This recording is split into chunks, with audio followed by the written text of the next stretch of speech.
lá. Vamos sim. Vamos lá. Então, eu não vou utilizar essa linha, que eu acredito que ela seja muito escura. Então, eu trouxe uma branca para iniciar. E se houver alguma dificuldade, assim, por causa da espessura da linha ser fininha, então eu também trouxe um barbante só para poder estar apresentando o ponto.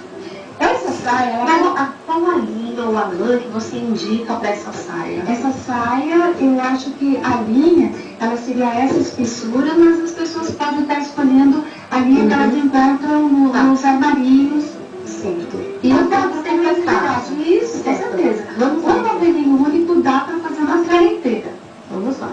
Isso. Eu trouxe essa branquinha para ver se aqui fica fácil de visualizar o ponto.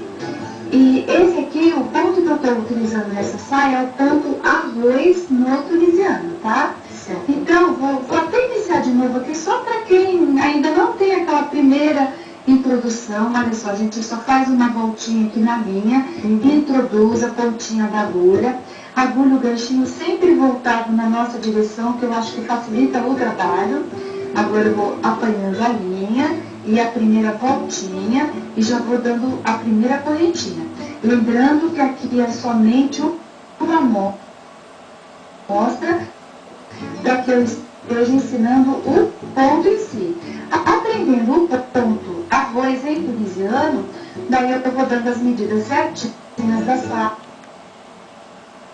Aí já todos vão poder começar com facilidade em casa. Certo?